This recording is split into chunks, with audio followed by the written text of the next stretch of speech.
Hello and welcome to Middle-earth in Mercia. This is our first video of 2025 and as sort of part of our support of tournaments and things and collaboration with Venator, we've actually got our first tournament that we told you guys all about. A long expected party, which is a GBHL90 event being held at Venator Tabletop Games. And me and Ash, we've got together and we're going to do a bit of a list review of our first tournament. So Ash, I know it's fairly down the middle, but why don't you give a quick overview of what we're doing at this event? Yeah, so it's obviously a long expected party because it's our first venture into the new edition. We've got quite a few new players that have come in that haven't even done tournaments before, so we're trying to cater for everyone. Pretty much straight down the middle, 600 points. No sort of special rules or anything like that. I know we'll release the scenarios and stuff later on in the video, but yeah, it's pretty simple, straightforward 600 point GBHL90 tournament. Trying to get new local players involved and help us build the scene around the Venator shop, and yeah, just get out and get people playing the new edition. Yeah, if you're not aware of like what we've kind of got planned this year, we're going to be putting out the normal podcast content. But as part of this collaboration with Venator, we've become tournament organisers. We've got 3 events booked in each at Venator, one roughly every other month over there. And yeah, we're going to be sort of John of Venator. He's really keen on building the game and building a community over there. And we sort of we want to do coverage. I think sort of the idea that me and Ash have had, and Ash, feel free to jump in if I'm missing anything, is kind of like there is a lot of coverage now of the competitive game as it gets labelled. And I don't think that's very fair to just label the top 50 as competitive. Because does the fact that you have the Premier League in football mean that the Championship or League One isn't a competitive league? It very much still is. There's good gaming, there's good moves, there's sound strategy and excellent list building going on at these GBHL 90 events. And obviously we can't do coverage of all of them. But why can't Venator, in collaboration with Middle-earth in Mercia, be a bit of a competitive hub for those players who want to come out? You know, you want to play hard, you want to play fair, and we do a bit of coverage of it. And, you know, in between there, because obviously we know not everybody wants to come out and be competitive, this is the GBHL, so there is always room for people to bring those fun lists. I know, Ash, in particular, you've got some ideas to sort of really change things up. So there's going to be a bit of something for everybody, really, isn't there, Ash? Yeah, I think so. And I think this first one definitely is catering to sort of bring those local players who haven't maybe done a tournament before into that tournament scene, so that we can build on that local stuff, as well as being a bit of a hub where people can come and have a fun game, but also a competitive game.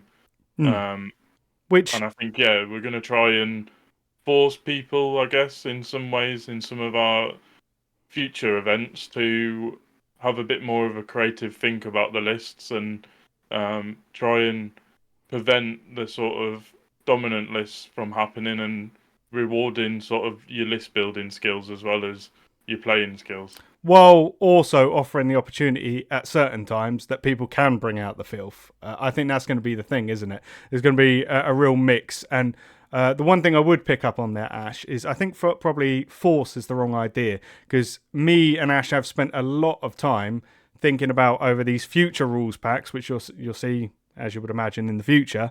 We're using the carrot, aren't we, rather than the stick, of encouraging it in a certain direction. Maybe encourage people instead of force is probably I mean, right words there. I haven't seen in any of our packs anywhere where it says you're not allowed to bring this. We haven't written that once, have we? It's all, if you do it this way, then maybe you get an extra thing. And I think that's a pretty cool way of doing it. But yeah, basically just watch this space. We've got all sorts of ideas. We want to stream games and stuff. And, I really think we can make this work, that, maybe at a tournament by game 2, you've sort of split into 2 halves sort of thing. And maybe we're doing coverage of the competitive side of it, while making sure that those on the lower tables are still having a great day. And before we get into the list reviews, just to give you a very quick example of how we've done that for this tournament, John of Venator, he's put up excellent prize support. I think it is rare to see prize support that is as strong for best sporting and best paint. Well, we're doing best army, not best painted, and best army as you do for first place. I think that's really excellent. If you are looking to add to your trophy cabinet, most sporting and best army are carrying as much prestige as first place. And, for this being the first event of the edition, we've also tried to be understanding that maybe people haven't had the time to fully sort their armies out. So we've got a few people that haven't had time to clip the shields off, but they're only playing one style of miniature like that, so they can make it clear. We've got a couple of substitutions. I think in future we will move more in line with your usual WYSIWYG requirements, but it didn't make sense for us, 4 weeks into an edition, to really be telling people they can't play with their toys, because they haven't had time to make an adjustment, have they, Ash? Yeah, and especially because Games Workshop, a lot of the stuff isn't on the store anyway, so you can't. Very true. If you wanted to, go out and buy those extra bits. So yeah, we've been a bit more lenient with that. I think is good, especially with the new players we've got coming. That it's good that we're all about just getting people out and playing some games, and not a lot of people have probably played 4 games in a day before, so we want them to enjoy it as much as possible. Yeah. So with that said, hopefully that gives you a bit of if you're a regular listener, you know what the vibe is here. Play hard, play fair, get the most out of the day. And that's what we're trying to sort of offer. It would be terrible for people to sort of be leaving and have not had a fun time, in my opinion. That's the worst sort of thing. So that's the kind of environment we're bringing. I mean, I thought it was... it's quite handy as a TO, that page in the rule book, just about how people conduct themselves. To just be able to directly reference that. It basically says, don't be that guy, doesn't it?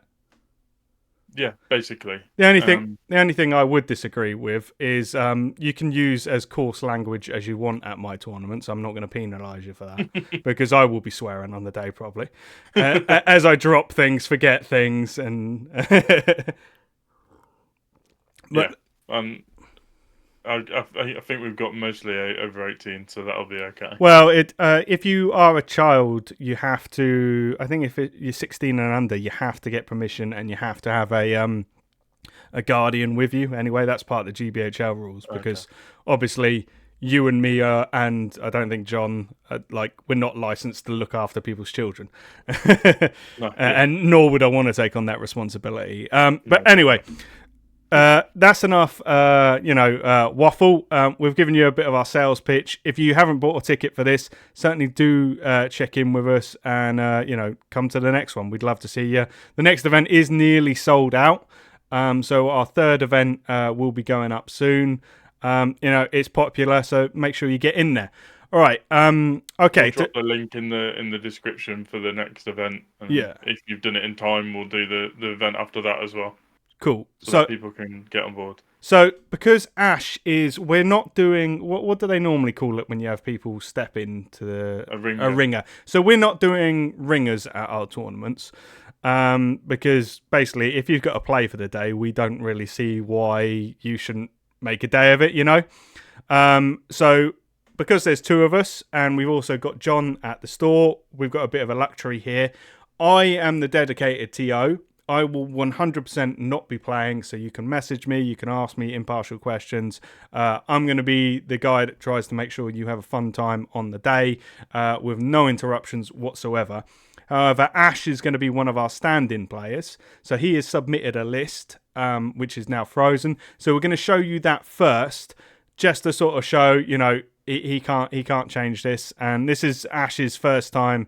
5 minutes before we briefly looked over it and stuff, but this is his first time seeing the lists, and they were all frozen at that point. So let's go through Ash's first. So we have 600 points of Ugluk Scouts, 46 models. I'm just going to go through this in sort of the fashion that I'm going to go through all of them, Ash. So we've got Ugluk, Grishnak, Isengard Orc Captain, Uruk-hai Scout Captain, and then it looks like, we've got a mix of Uruk-hai and Orcs, but it does look like you're favouring the Uruk-hai numbers slightly. A bit of a mistake there, Ash. You have not written down how many bows you have. Naughty. That was a requirement of the lists. Oh, was it? Yeah, Okay. but it looks like you have a request into Tabletop Admiral, I think, then. You have 7 bows, it looks 7 like. bows, yeah. So, yeah, you've gone for sort of the attack-heavy, less bows than what we've played in the past. Oh, and also an Uruk-hai drummer. So, I mean, do you want to tell us the rationale between over this list, and then I'll critique it a bit? Yeah, I think, well, I had 2 options, as usual. Riders of Theoden or this. Riders of Theoden was just feeling a bit too uncomfortable at 600 points. Because of the points increases in some of the models. So I thought, well, let's try Ugluk Scouts. It seemed like quite a fun list to play. There's a few interesting special rules that come with it. So animosity, so you get that +1 to wound if you've got your Orc and your Uruk in the same combat.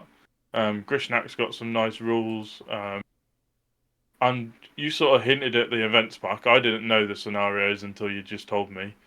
You sort of hinted that it's going to be objective driven, based on the new dominant rule, and Ugluk's got some nice dominant rules in the list.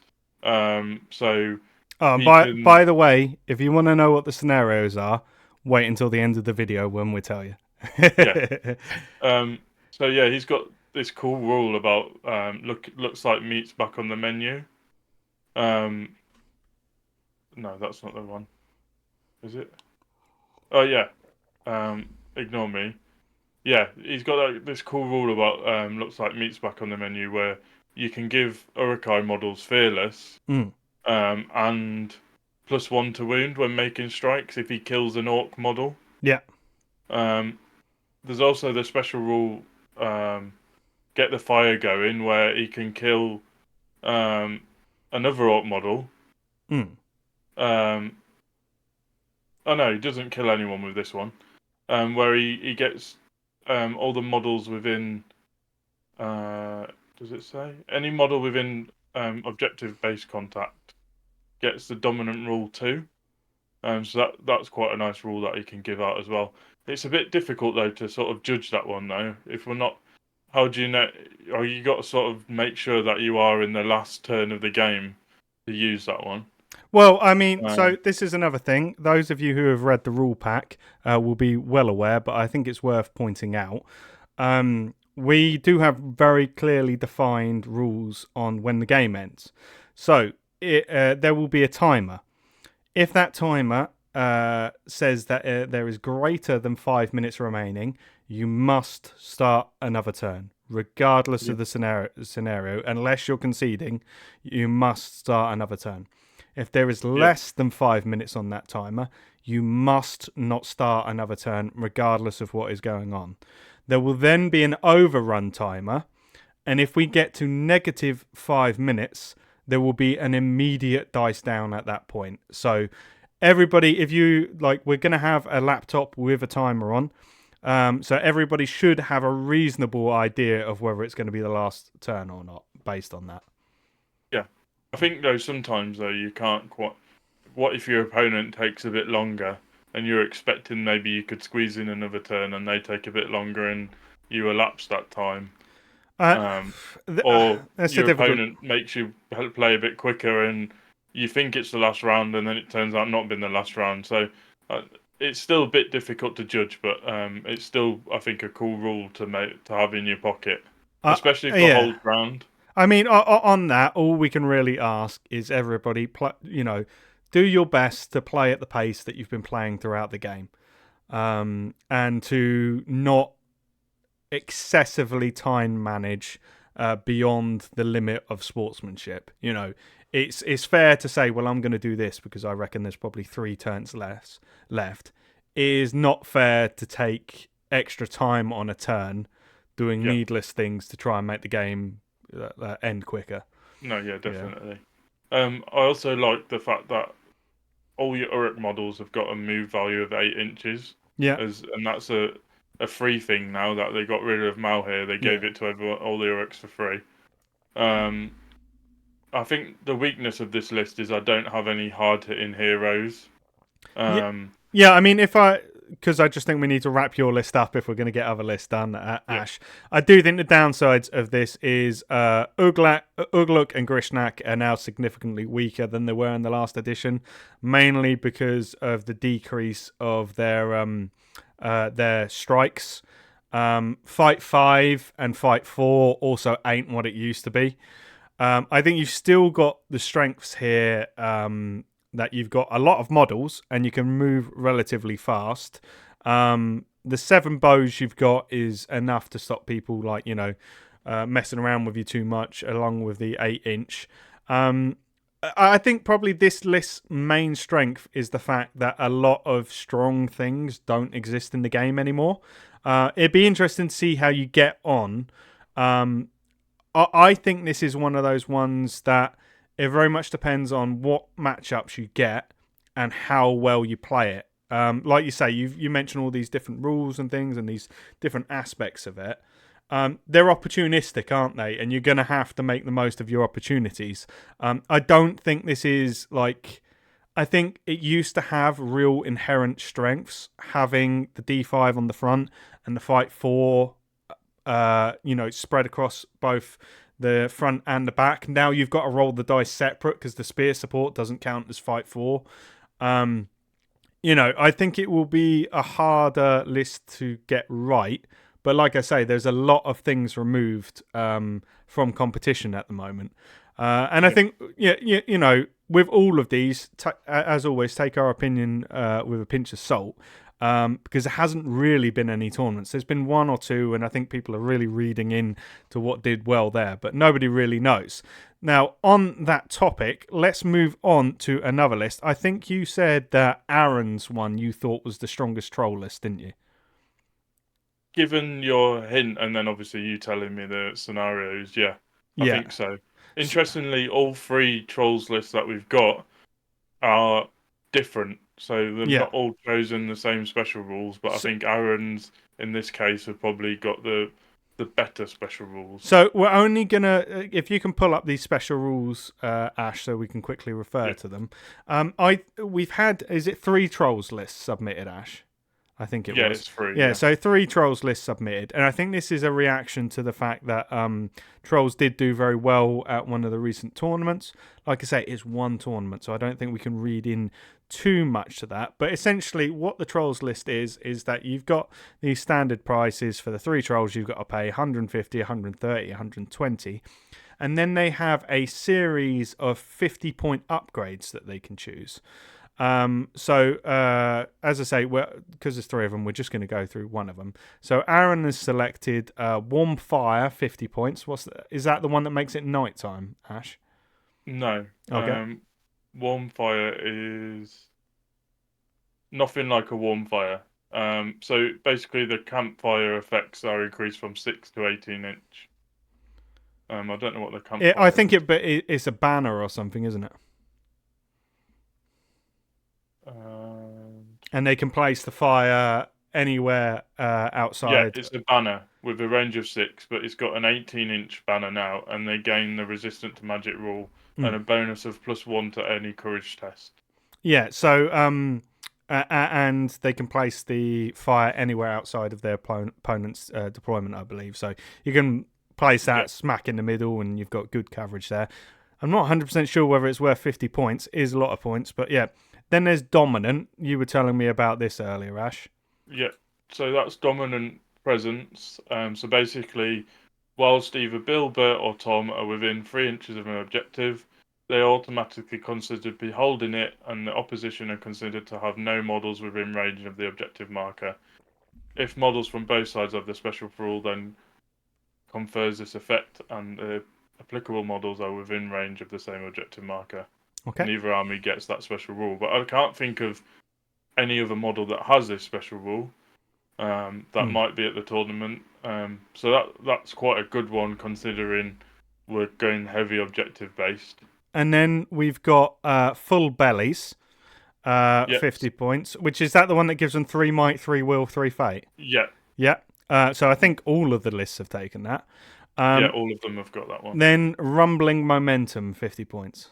Yep, so that means they get 4 attacks on a turn in which they charge.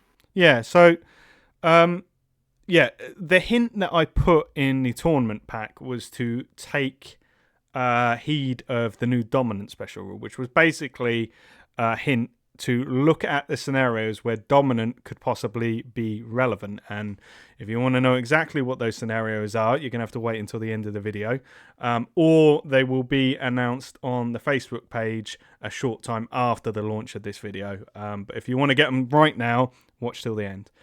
All of the trolls lists, I'll just point out, have taken Full Bellies and Nothing Like a Warm Fire. Okay.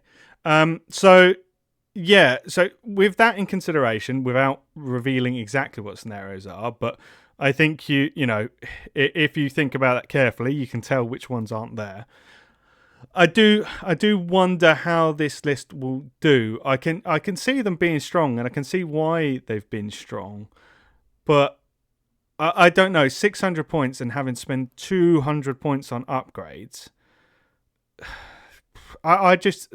There's only 3 models. I think that's the thing, is that if one of these goes down, I think it's Tom who doesn't have strike, isn't it, Ash? Let me just check.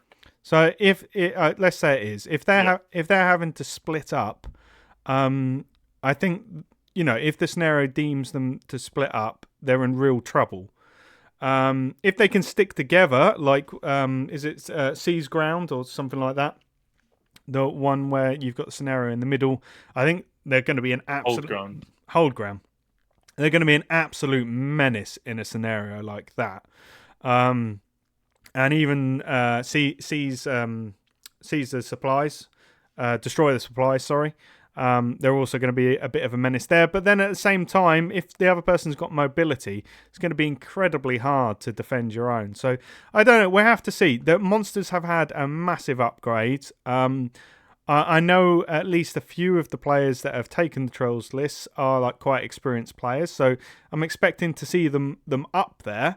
But you know, with the scenarios being pre-selected, and it favouring scenarios that favour dominant and numbers, I do think they're going to have a hard day. Because the hint was sort of there, you know, take double figure lists. So I do think these lower ones are going to have a bit of a hard time. But, you know, on the other hand, this is the first scenario. This is our first tournament of the year. Many of these players may have just brought them because they want to try out the new monster rules, which, you know, absolutely fair play. And I think if that's what you're coming to do, you're going to have a great time because the new monster rules do look great, don't they, Ash? Yeah, definitely. Yeah. And I think I just looked. Neither Bert or Tom have strike, but Ned, who's the other troll player, has actually selected a rule where he gives them strike. Okay, so that's quite a nice upgrade. All right, now we're just going to do a couple of lists that I thought were cool. So, new Breaking of the Fellowship, which allows you to bring Lothlorien warriors, so you can boost your numbers a bit. Again, I think they're going to have a bit of a hard time because the lower numbers. But so this one I've got here is Dan Wake's Breaking of the Fellowship. And I just think it's really cool that, like, it doesn't really make sense that you can have elves in the Breaking of the Fellowship list, but I do also think that it allows for some cool list makings. Like you've got these unarmored elves. Like there's a load of scenarios where this could have happened. So what he has got is 12 models, 6 bows, 1 throwing weapon, 14 might, but then also Aragon's rule. And he's got Aragon, Elven Cloak and Bow, 165 points. Always a bit of a tank. Then he's got Frodo with Elven Cloak and Mithril Coat. Then Legolas, and Legolas is an absolute beast now that he can fire into his own combats. Like he's going to have really high killing power, I think, in this edition. Gimli, always a solid choice, hard to get off the table. Then Haldir, who has an Elven Cloak and Elf Bow, so adding another 2 shots on top of Legolas's 3 shots. So what does that? That puts them at 7. That's 9 shots out of this relatively small list. Then a Lothlorien warrior with banner. So bringing a banner to the fellowship list, the banner points, that's incredibly useful. Another 3 elf bows, and then 3 Lothlorien warriors with wood elf spear. Just, adding in some more fight 5 in there. I think it's situational, like with most hero lists, whether it does well, but I personally like this. I just think it's cool. I think it's neat. I think it's quite a cool list, but Yeah. I don't understand the logic behind having elves in the Breaking of the Fellowship list. I can't remember any time in the film where they were actually aided by the elves. I mean, I think, maybe it's just one of those ones that's like a hypothetical, because they were being pursued by goblins and stuff, but we'll save that for another time, Ash. We'll just stick purely on the list. I think it's a cheap way of getting Aragorn into a list with quite a few warriors as well. I mean, if you drop Gimli or you drop Legolas, you can more or less have a full war band, and then you've got at least 2 really heavy hitting heroes, and then quite a few elves. I just think maybe to make it a bit more competitive. You can tell what's going to happen is that people are going to pick on the Lothlorien warriors to try and break them, because 7 killed. So yeah, kill all the Lothlorien warriors and they're broken. That's probably the easiest way to do it. But interestingly as well, Frodo has blinding light on a 3+. Oh yeah. So yeah, that's a decent amount of shooting. So let's keep an eye on this one. I would like to see how this does. I think it's, I don't think this has been chosen as, this is a super meta choice. I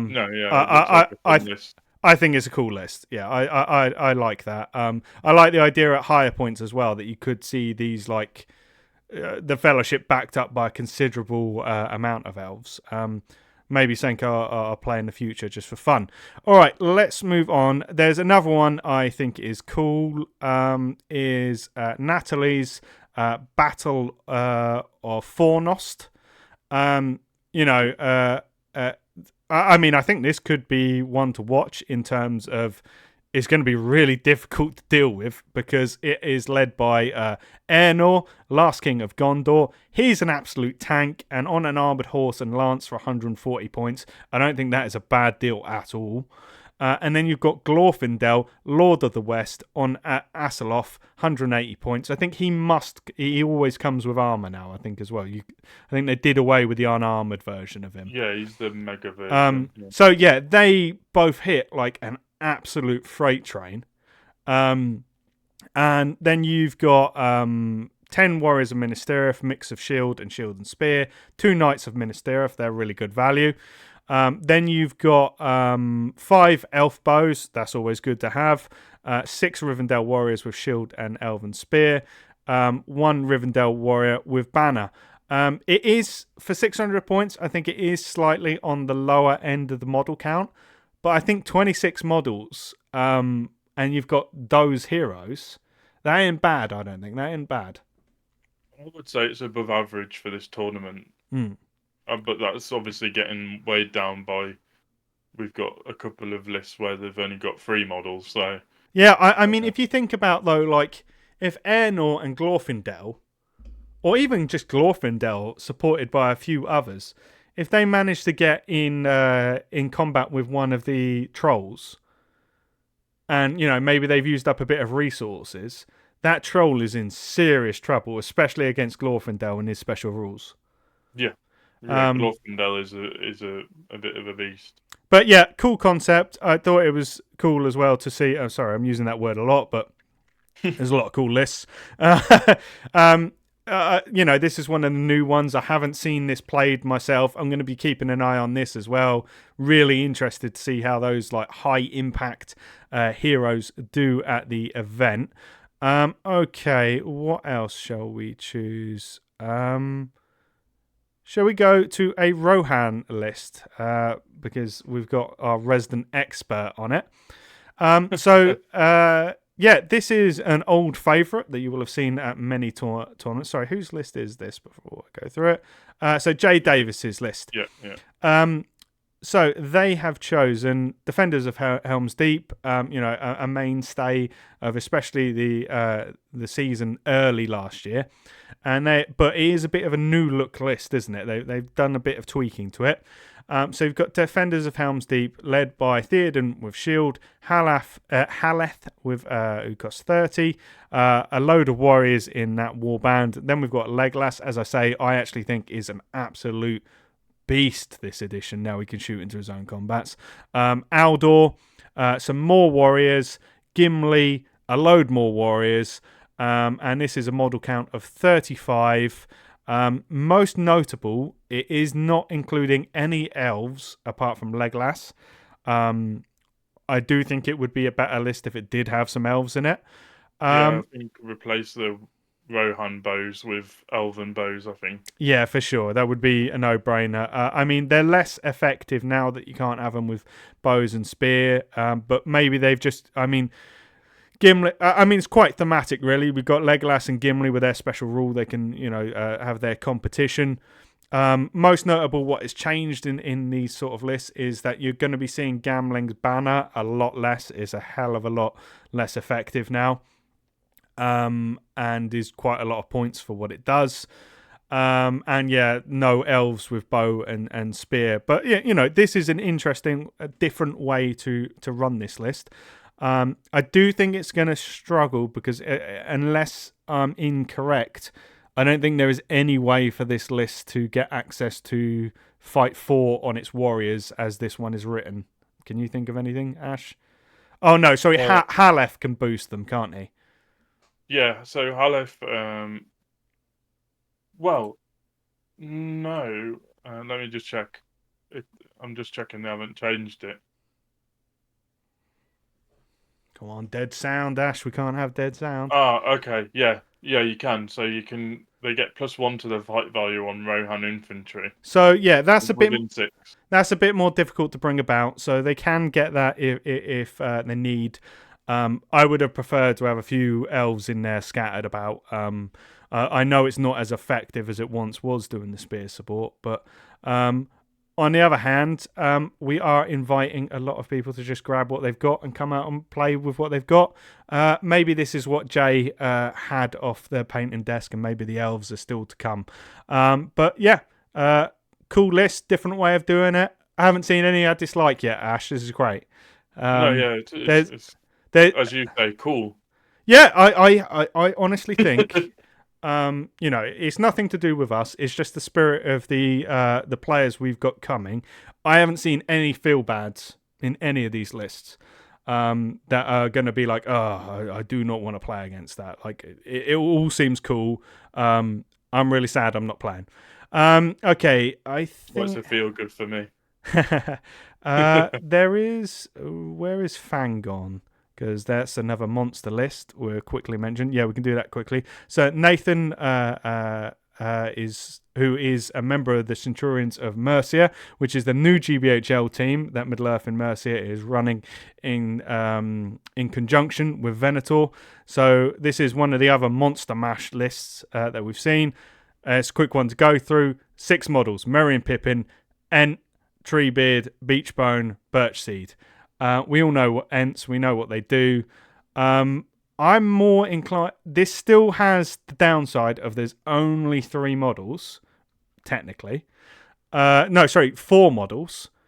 But I think this is, for me, I think this is stronger than the Trolls because of the fact that if you keep Merry and Pippin on Treebeard, really, really hard to break this list. You've effectively got to kill 3 Ents to break it, whereas with the trolls, you've got to kill 2 trolls. The fact that you can pair up 2 Ents and still go after 2 objectives or whatever, or leave 1 Ent behind for destroy the supplies and send out 3 Ents. It gives you a heck of a lot more options. I know especially like this Ent with no might and stuff isn't anywhere near as strong as one of those trolls. But against infantry, good as, isn't it, really? Yeah, I'm just looking. I don't think we've got many cavalry lists either, so... No, I didn't see a all cavalry list. All right, we've got time for a few more because we want to keep the review fairly short. It's not going to be fully comprehensive.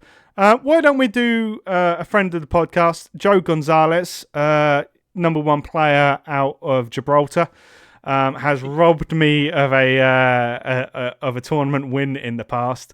I thought his list was quite good. I think it will do pretty good, to be honest. So he's playing Halls of Thranduil. He's got Thranduil with heavy armor, so he's on foot. So he's going to be an absolute monster with his blade rule. Then we've got some Palace Guard. He's got some somebody's got some pocket money at home because he's bringing the expensive resin Mirkwood Warriors, which are weirdly more expensive to buy than Palace Guard. He's got a load of them. 4 of them with bows, 4 of them with glaives, some with shields. Then he's got Legolas, who, as I said, I think has had a huge boost, a massive glow up this edition. He's joined by some more Mirkwood Warriors with shield, glaive, another 4 bows, then 2 rangers. And that gives him 33 models, a break limit of 17. And Joe has counted, I had to ask him about this, he's counted his total number of bows as his total shots, so it gives him 13 shots a turn. So they are all on foot. That is the massive downside of this list, but that is a heck of a lot of Fight 5. Legolas and Thranduil are both really mean, and Thranduil's got his aura to bring up, I think it's the Palace Guard, and give them the +1 to wound. So yeah, I think again this is kind of like your list in terms of my opinion. It depends how well you play it massively, because you do have some downsides to your massive positives. But I especially with the scenarios, I could see this one doing all right if he plays it well. Yeah, I think so. I think it's quite a strong list. All right. Any lists you burningly want to talk about, or shall I just pick another random one? Yeah, because I'm going to prove us both wrong here. Okay. Paddy Farrell's list. Yeah. He is taking Riders of Aomer. Oh yes, I forgot about this one. So they're all mounted.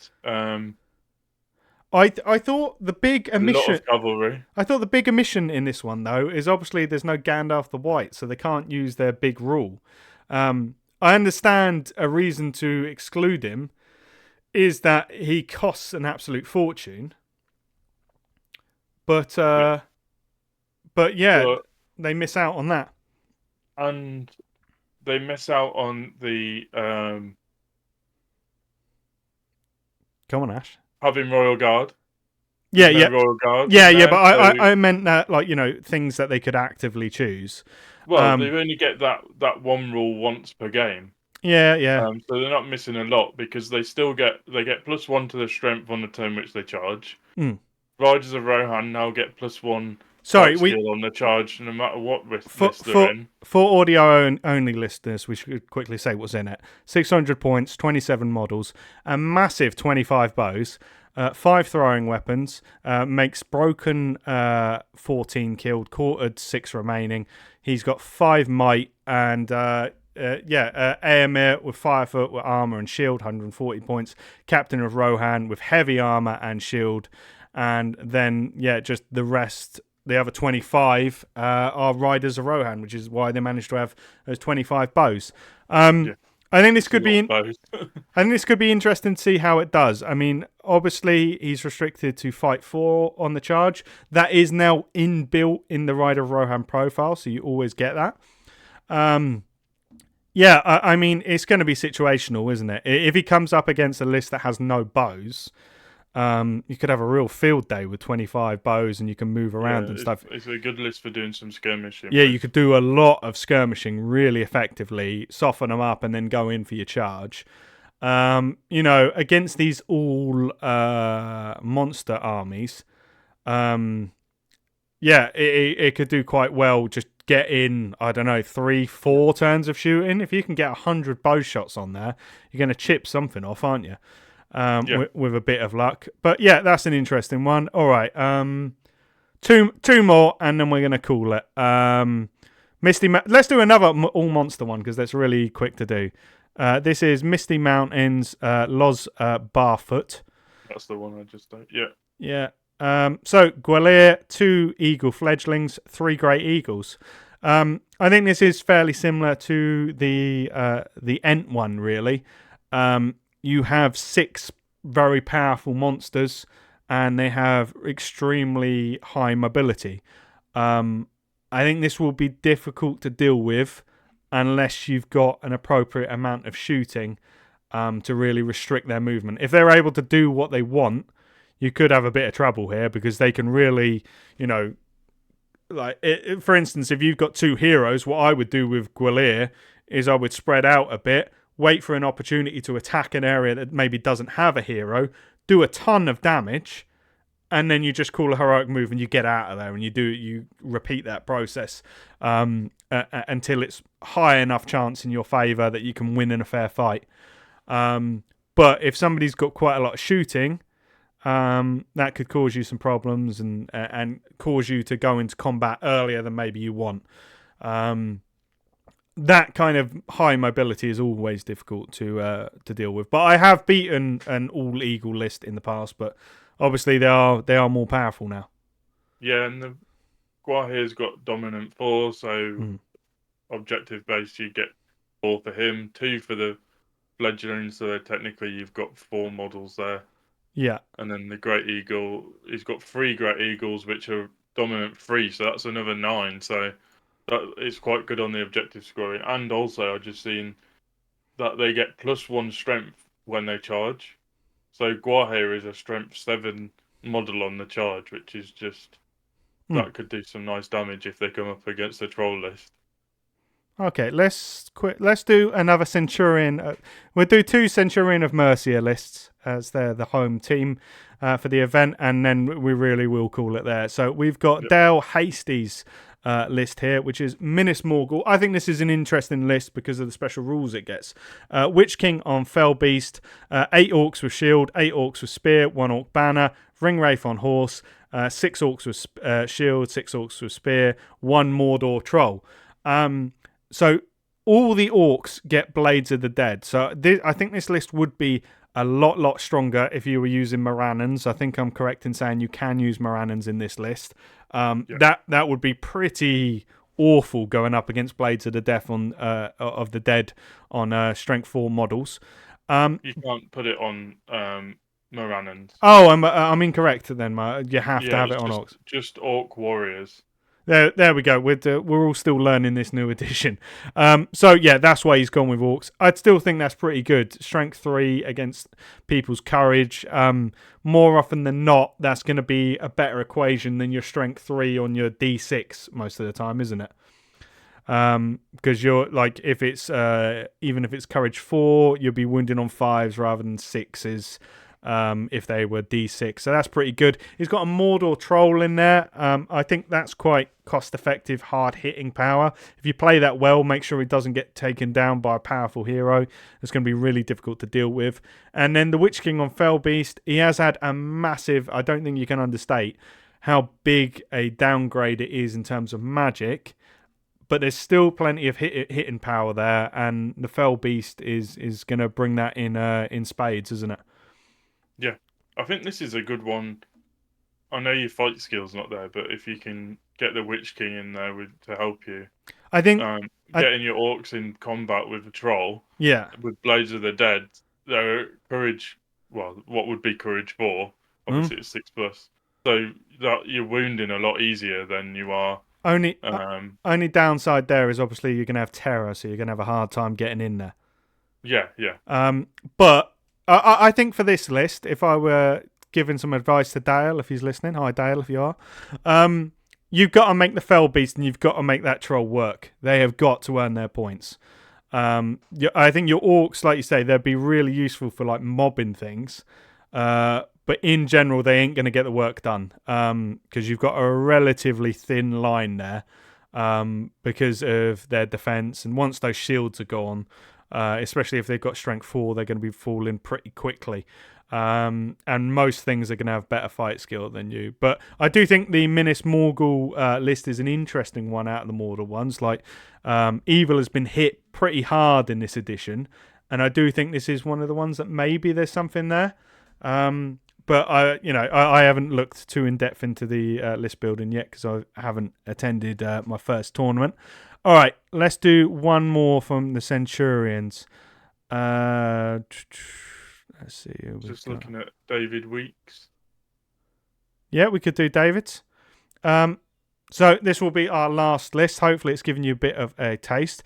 Oh, this is a well-written one. Thank you, David. This is the kind of standard I was hoping for.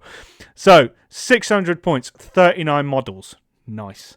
11 bows, 2 throwing weapons, 20 to be killed, quartered, 9 remaining, 8 might, Army of the White Hand. So if you're not aware, this is the one that allows Saruman to sort of, he cools down a lightning strike. He can do some stuff to restrict your movement for free, and then he's got his other tricks. I do think him as a core model has had a massive downgrade because of the magic stuff, but it is what it is. A Crabane, still pretty good, not what it used to be because you can't pick up objectives, but it can still claim objectives. Isengard Orc Warrior with Banner. Sorry, I said I wasn't going to go through it all. Then he's got some Uruk-hai bows, Orc Warriors. He's got a couple of Wild Men of Dunland with Flaming Brands. Then an Uruk-hai Scout Captain. Some more Orc Warriors, some more Uruk-hai bows, a Warg Rider, that's good for some mobility, some more Wild Men of Dunland with Flaming Brands, some more. Then he's got the Wild Man Oathmaker, who has the ability to make the Wild Men of Dunland fearless, while Saruman is still alive, I think it is. Then 3 Uruk-hai Scouts with bows, another Warg Rider, some more Wild Men of Dunland with spear, and then another 3 with Flaming Brand. I think this is a pretty good list. I mean, it's one of those ones that's totally untested because it's brand new. But that is a lot of numbers. That is a lot of Flaming Brands to seize objectives. It's not a bad... 11 bows, and they're all Uruk-hai bows. That ain't bad at all. He's got a banner in there. The only thing this is really missing is like an absolute top-tier combat hero. But then you've got Saruman to try and mitigate them. What do you think, Ash? Yeah, I think so. Sorry, I missed out. And Grima Wormtongue, who is a really solid choice now for 25 points. We've only got one Theoden, though, so he's a little special rule. Yeah, but he still does you need to use 2 might instead of 1. Okay. Yeah, you can deploy him with them. You can follow around. And he's a lot. I think he's a lot harder to sort of just put one person on him these days as well. I don't think you can attack him until he does something hostile. I might be incorrect. There's been a lot of rules to get your head round, and I haven't had a chance to play Isengard yet. I think this is a good list. You have to see how quickly those Wild Men of Dunland disappear. Yeah. I mean, one thing I will say is I'm not seeing any Uruk-hai scouts with shields here. So that means the vast majority of this is D4. I think it would have really benefited even from like 5 Uruk scouts with shield. Yeah, just nothing with a shield. Yeah, other than the Dunland, which is the light shield, but it doesn't give you. Which I imagine is just using up points. Your defense. Yeah, I think it's if you come up against a Fight 4 army, where they've got that as their rank and file, it is going to disappear quite quickly. But other than that, I think it's pretty strong. I'd be interested in taking this list and working on it myself at this sort of points level, and just working in a few more Uruk-hai scouts with shields. Yeah, But yeah, I think that's an interesting one. it's got the brands in there as well, which Yeah, give you that objective control. So that is really nice. So um, when you combine that with the Oathmaker, if you can, this is the thing. If you can, you need to sort of hold them at your front because in the late game he's got 8 guys with flaming brand there, and the Oathmaker makes them fearless. Saruman's unlikely to go down, so they're probably all going to be fearless. If you can bring them in at the last moment, and you've got 8 guys that count as 16, that's really going to swarm the objectives. My worry is are you going to have that kind of luxury when you've got so much D4? You're going to take a lot of casualties. But let's see how David gets on the day. If he plays this one really well, he could be right up there, I think. yeah, I think so. I think it's another good list where it looks like they've thought about what you've said in the event pack. Yeah. Anyway, that is all the lists that we're going to go through. Hopefully, if you're attending, that's given you a bit of hype for the event. I'm going to quickly reveal the scenarios. Where is it? If we had an editor, we could do a drum I've roll. got them written down. Okay, so here we go. So what we are going to play for the first scenario is going to be Hold Ground. Then for the second scenario, we are going to play Destroy the Supplies. Then for the third scenario, we are going to play Recon. And then for the final scenario, we are going to play Domination. These are all as standard, as written in the rule book, so you can get on your theory crafting now. After this video has been published, all of the lists are going to be made public, so you can absolutely pore over them. And yeah, I imagine we're going to probably put out this video at about 9 a.m. on the Friday. You can probably then see the announcement of the scenarios about midday, 1 o'clock. So you're going to have all of the information. We're not going to do a draw until the day of, just in case we have any drops and we have to have the stand-ins or whatever. But yeah, you've got 2 full days to absolutely go crazy. Probably do an obsessive amount of theory crafting that then, if it's like my theory crafting, 90% of it is completely irrelevant on the day because you don't play any of those lists. But yeah, Ash, what do you think? For me, there isn't any one list that is absolutely standing out that's got a massive chance. I do think the low numbers are going to have a hard time because of those scenarios. They, as I said, all of them, apart from Destroy the Supplies, and that's just because there wasn't a fourth one that takes into account dominance or numbers. But yeah, 3 out of the 4. You want numbers or to have dominant and have to an overpowering advantage on your opponent. Like with the trolls, they can go up to 9, can't they? But if you're playing a numbers army and they're at below 9, you've really hammered them anyway, haven't you? What do you think? Yeah, I think so. Yeah, I don't think there's anything that's really standing out as it's going to do well. I think that God, you have a tendency to real put a negative twang on that, Ash. We're not saying none of the lists are any good. We're just saying they're all looking fairly equal. Yeah, looking fairly equal. I think standout list is maybe the Arnor one. I don't know what the actual name for it is, but the one that's in the Battle for Fornost. Yeah, that looks like it could be a good one because it's got those 2 quite good heroes, especially Gorfindel. Yeah, I think that's a really good shout. That they've got 2 really powerful heroes and then good numbers to back it up. Make sure they don't get surrounded or whatever. Played well, I think that could do really well. I think you're right. And I don't think there's really another list like it, is there? There isn't really another list where it's got 2 really powerful heroes and then good numbers. It's all either you've got really powerful monsters and then not much else, or fairly mid-tier heroes, isn't it? Yeah, and I would say that though that's across the board for actually the lists in the book anyway. I don't think there's any really that stand out where you could take 2 brilliant heroes. But yeah, I'm looking forward to it.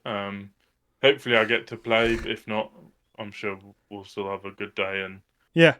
I mean, I'm really looking forward to hosting the event. I know John is really looking forward to having his first Middle Earth event there.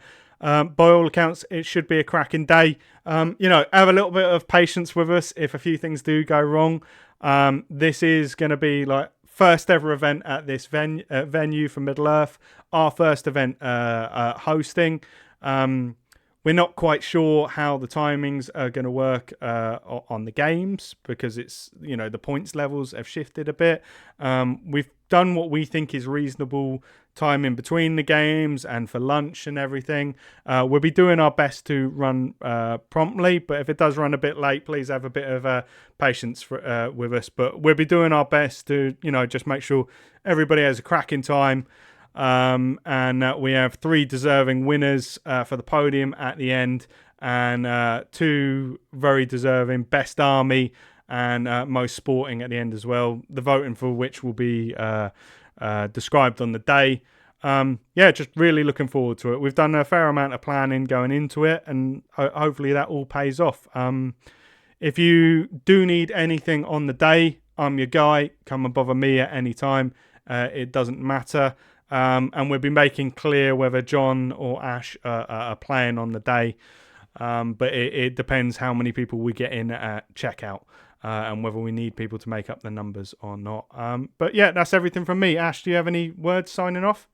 Yeah, I think like and subscribe so you can get updated on how the tournament went. I'm sure we'll do a video. Yeah, depending on depending on how smoothly it goes, we may well do coverage of the day. But if Ash is busy playing and it's an absolute fire and I need to be firefighting, then obviously we won't do that. We want to prioritize player enjoyment above everything else. Sorry, Ash, carry on. Yeah, I was just saying, and we'll probably do a review afterwards to let people know how it went. Mm-hmm. We'll put the links to the next events in the description, so make sure you follow those if you can get across to them. That'll be good. Looking forward to it, and looking forward to seeing the people there who are attending and who are listeners, or watchers if you're on YouTube. Yeah, I do have to say, there's been so much positivity towards the whole thing. The idea that there's going to be coverage for the events, the collaboration with Venator, the venue, the rules packs. It's been so awesome. It's like made it 100% worth the effort. Yeah, definitely. Really looking forward to it. Either if I play or don't play, I'm still looking forward to a good day out. Yeah. And if you are a fan of the podcast and you're attending the event, we're going to be here, there, and everywhere. So maybe we're not going to have a chance to say hello to everyone. So if you do want to say hello, make sure you come over. If we are doing some coverage, we'll be looking for volunteers that fancy having a quick interview about their game. So if you see us doing that, if we've got the microphone in our hand, definitely come over and make yourself known. It'd just be, if we do that, it'd be quick 5-10 minute interviews. But yeah, it'd be good to hear your voices, have you part of the conversation. Yeah, definitely. And we're dropping our new merch. Oh yeah, we'll we be will. Wearing our new merch. I've got my cap on now, but you'll be seeing our new shirts and caps, which, if there is interest, we're going to be making available to purchase, so you can support the podcast in a way that gives you a little bit of something as well. Because at the moment, anything we do generate, we're just plowing back in, because obviously we talked about doing streaming and things like that. We got to buy this equipment from somewhere. But really looking forward to Sunday, and I'll see you all there. That's everything from me. Cheers, guys. Cheers, everyone. Bye.